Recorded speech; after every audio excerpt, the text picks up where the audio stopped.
Episode of iPhone TV, MTK Global. With me, I've got trainer Joe Gallagher. Just witnessed Anthony Crolla being very successful in his win against Ricky Burns in Manchester. Firstly, put it into words how you describe Anthony Crolla's win tonight. I thought it was a very good, mature performance. He stuck to the game plan well, and I said it there in the press conference. I think a few people this week were too quick to write off Anthony Crolla and Ricky Burns performing on the world stage. I think Ricky Burns was good at lightweight tonight, but I think Anthony Crolla had to be even better. And I think both kids showed the boxing ability. Neither wanted to make a mistake because both were quick on counters, and it was a very thought-out tactical fight. And I was really pleased for Anthony Crolla tonight. Obviously, it was an emotional night. Back at the arena, obviously there was pressure on him. There was a white elephant in the room, obviously having his 2 losses to Linares, and he had to win, and he went in out there tonight, and I thought he boxed very well. Ricky Burns, as you mentioned, a lot of people said that for the loser of this fight, there wouldn't be anywhere for them to go. Having watched Ricky Burns tonight, do you think he's got plenty of sort of gas left in the tank, so to speak? Yeah, listen, I think, yeah, definitely so. I think that there's opportunities for him. I think there's fights for him in America. I think him and Luke Campbell's a good fight. I think that's a great fight.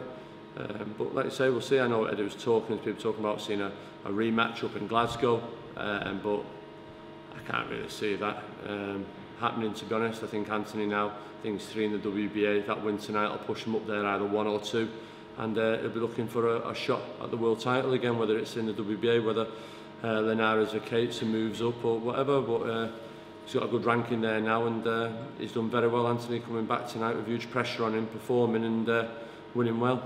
He seems to relish being in the arena and fighting in front of this home crowd. If he does sort of take it away, do you think he's going to bring the same level of intensity, Joe? So we'll have to wait and see. Obviously, before this fight, he was offered an opportunity when the Joshua fight may have happened in Vegas. Anthony could have fought in the undercard that. He had a gig in Monte Carlo that he could have fought on. But once he knew the arena and the opening date, and there's a possibility of this fight being at the arena, he was adamant that he wanted to be here. As Anthony says, this is his house.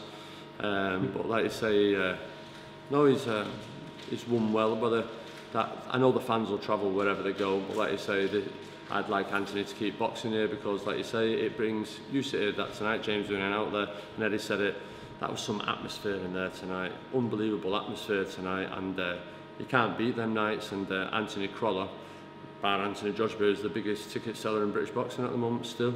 How big would a fight with Terry Flanagan be here in the arena? With them both being Manchester based, with the fan base that Anthony has and the world title that Terry has, could that potentially be a viable option?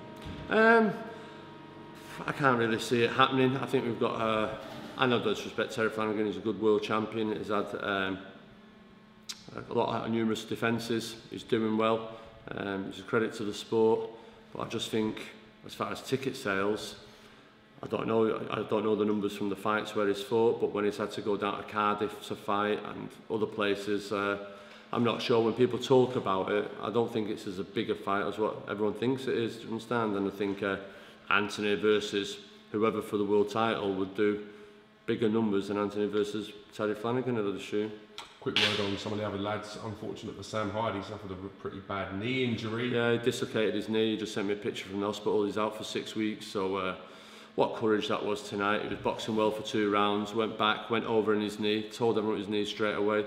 Said to the ref, listen, I've got to pull it off. He went, no, I can work on this. And you could see him there struggling. So a bit like, hey, Bellew again. So I said to him, listen, just sit on the ropes. And they're counting him as he came in. I thought Burton, spectacular tonight.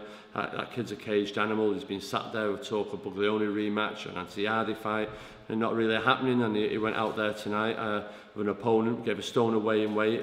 He was not a bad kid, 5-0. I'd seen him, I believe, good reports from him, sparring Simmons, down training in the Peacock gym with Mark Tibbs. So it was no pudding, and fair play to Ophi. He showed that his power's coming on, and it is done. I always say he's the biggest hitter in the gym, and he will show that once again as he's getting older. Marcus Morrison, I thought was really good, got back to winning ways. And Scott Cardle, I thought was very good for 4 rounds. Then decided to be the Tasmanian Devil from round 5, just throwing punches for the sake of it. Left his chin in the air, and no, but it was a good night. It's been a great start to the season, obviously with Callum Smith, Paul Butler last weekend, Natasha Jonas, and a good 5 wins tonight. So on to York Hall next Friday with Natasha Jonas again. Joe Gallagher, thank you very much for coming to R4 TV. Enjoy your success, sir, and we will see you next Friday. Thank you. Cheers. Thank you, James.